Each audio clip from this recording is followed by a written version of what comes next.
Dear students, अस्सलाम वालेकुम। हम पॉलिटिकल साइंस पढ़ रहे हैं और पॉलिटिकल साइंस का आज हमें टॉपिक जो है, how can parties B reformed, कि पार्टी को कैसे हम रिफॉर्म कर सकते हैं। पार्टीज, पॉलिटिकल पार्टी जो है उनको हम कैसे रिफॉर्म कर सकते हैं।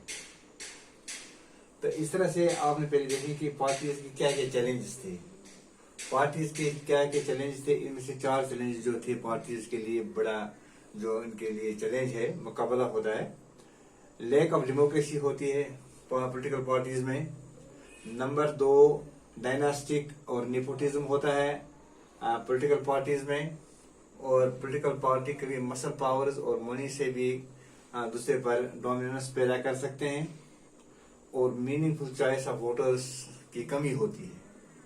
इसमें इन चैलेंजों को फेस करने के लिए पार्टीज को रिफॉर्म करना पड़ता है, पॉलिटिकल पार्टीज को।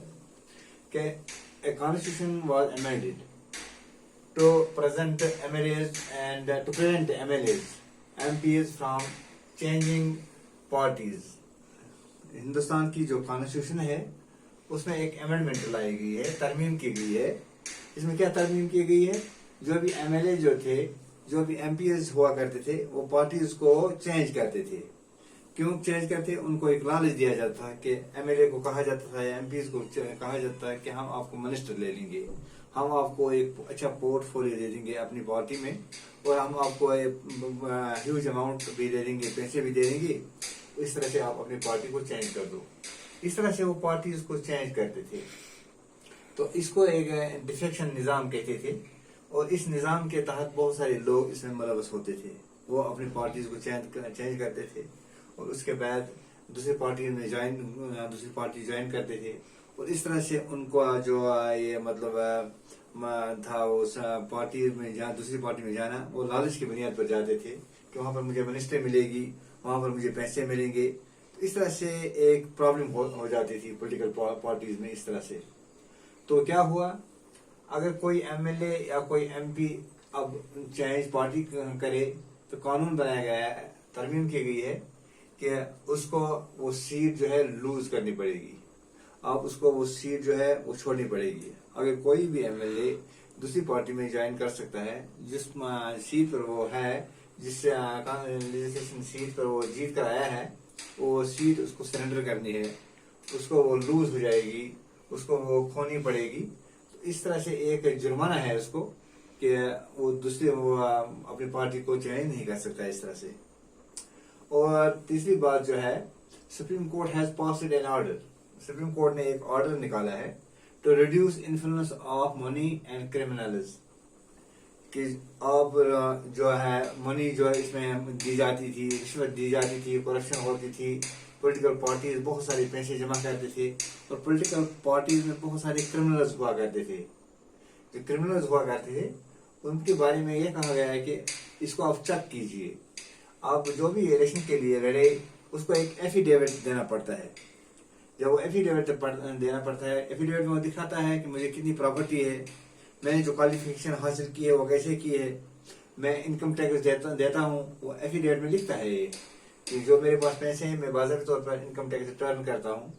मैं अपनी प्रॉपर्टी की वो पोजीशन दिखाता है कि मेरे पास कितनी प्रॉपर्टी है और मेरे पास कितने पैसे हैं, मेरे क्वालिफिकेशन जो की क्या एक्चुअल क्वालिफिकेशन है। तो इस तरह से इन चीजों से भी पार्टीज में रिफॉर्मेशन का सिलसिला कायम होता जा रहा है। तो दूसरा एक चीज है, इलेक्शन कमीशन ऑफ इंडिया ने एक ऑर्डर एक पास किया है। उसमें कहा गया है कि आप पार्टीज को कहा गया है, पॉलिटिकल पार्टीज को कहा गया है कि ऑर्गेनाइजेशन इलेक्शन कीजिए।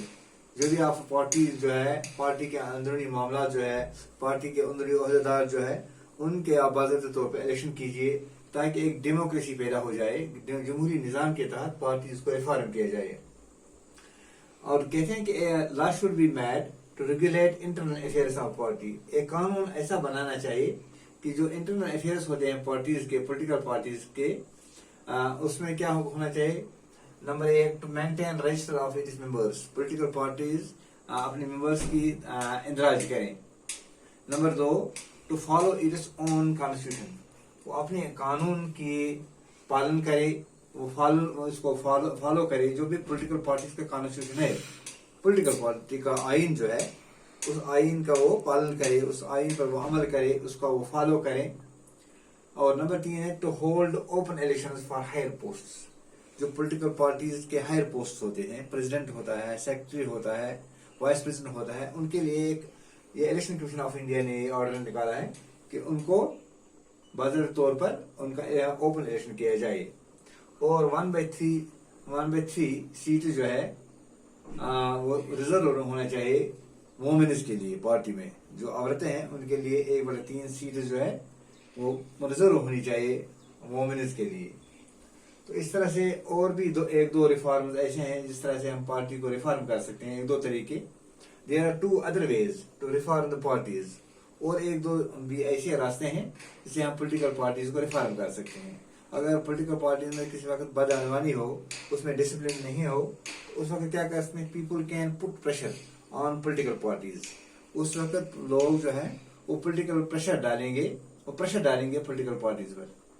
This can be done through, वो कैसे, वो पिटिशन कर सकते, लोग पिटिशन कर सकते हैं, लोग बाज़ारी पब्लिसिटी कर सकते हैं कि फलानी पार्टी में नज़म ज़ब्त नहीं है, इनमें वो डिसिप्लिन नहीं है। और तीसरी बात जो है वो एजुटेशन कर सकते, लोग एजुटेशन भी कर सकते हैं। और नंबर 2 जो है, दूसरा तरीका जो है वो प्रेशर ग्रुप जो है वो प्रेशर डाल सकते हैं पॉलिटिकल पार्टीज पर कि वो अपना रवैया बदल दें। और मीडिया का एक अहम रोल बनता है, मीडिया के जरिए भी पॉलिटिकल पार्टीज का रिफॉर्मेशन हो सकता है। पॉलिटिकल पार्टीज इसमें बहुत अहम रोल अदा कर सकते हैं। तो इस तरह से आज का ये चैप्टर इतना ही था।